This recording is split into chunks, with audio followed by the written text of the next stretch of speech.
दोस्तों, एक दिन राजकुमार सिद्धार्थ अपने चचेरे भाई देवदत्त के साथ बाग में घूमने के लिए गए।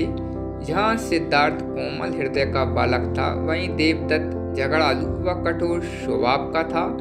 सिद्धार्थ की सभी प्रशंसा करते थे, देवदत्त की प्रशंसा कोई नहीं करता था। इसलिए देवदत्त मन ही मन सिद्धार्थ से जलते थे। जहाँ वे दोनों घूम रहे थे, उनसे थोड़ी ही दूर पर एक हंस उड़ रहा था। उस हंस को देखकर सिद्धार्थ बहुत प्रसन्न हो रहा था। तभी देवदत्त ने कमान पर तीर चढ़ाया और हंस की ओर छोड़ दिया।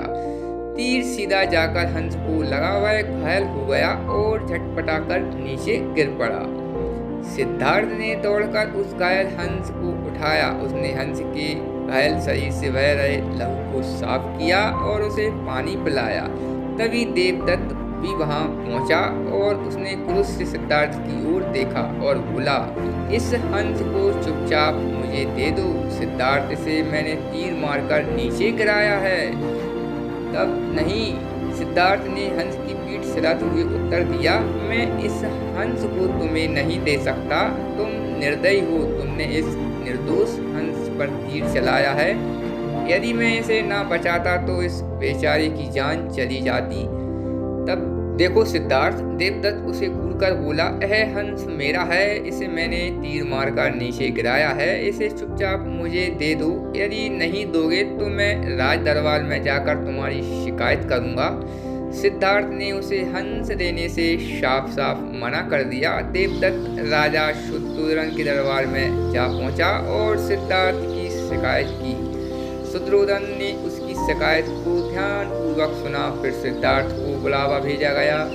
कुछ ही देर में सिद्धार्थ हंस को लेकर राजा दरबार में उपस्थित हो गया। राजा दरबार के ऊंचे सिंहासन पर राजा शुद्धोधन बैठे थे।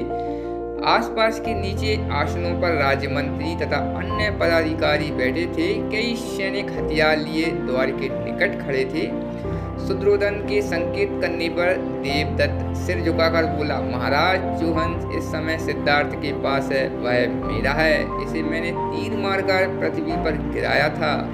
सिद्धार्थ ने इसे उठाकर इस पर अपना अधिकार कर लिया है। यह हंस मेरा है, कृपया इसे मुझे दिलाया जाए।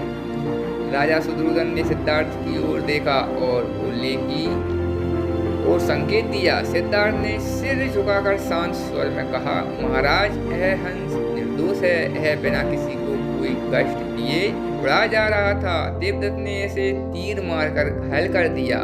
मैंने इसका उपचार किया है, इसके प्राण बचाए हैं। मैं समझता हूँ कि प्राण लेने वाले से अधिक प्राण बचाने वाले का अधिकार होता है। मैं आपसे प्रार्थना करता हूँ कि यह हंस मेरे पास ही रहने दिया जाए। मैं इसे बिल्कुल स्वस्थ करके आकाश में उड़ा देखना चाहता हूँ। शुद्धोधन ने अपने सभासदों से विचार विमर्श किया। वे सभी एक ही स्वर में बोले, महाराज, राजकुमार सिद्धार्थ का कहना बिल्कुल ठीक है। जीवन लेने वाले से बचाने वाले का अधिक अधिकार होता है। अतः हंस राजकुमार सिद्धार्थ के पास ही रहने देना चाहिए। राजा शुद्धोधन ने सभासदों की बात मान ली और उन्होंने सिद्धार्थ से कहा, इस हंस पर तुम्हारा अधिकार है, तुम इसे ले जा सकते हो। सिद्धार्थ हंस को लेकर प्रसन्नतापूर्वक अपने भवन की ओर चला गया। उसने प्रेम पूर्वक उस हंस का उपचार किया। जब वह बिल्कुल ठीक हो गया तो उसने उसे उसके घोंसले की ओर उड़ा दिया। देवदत्त सिद्धार्थ से पहले ही ईर्ष्या करता था। इस घटना के बाद तो उसकी ईर्ष्या और भी भड़क उठी।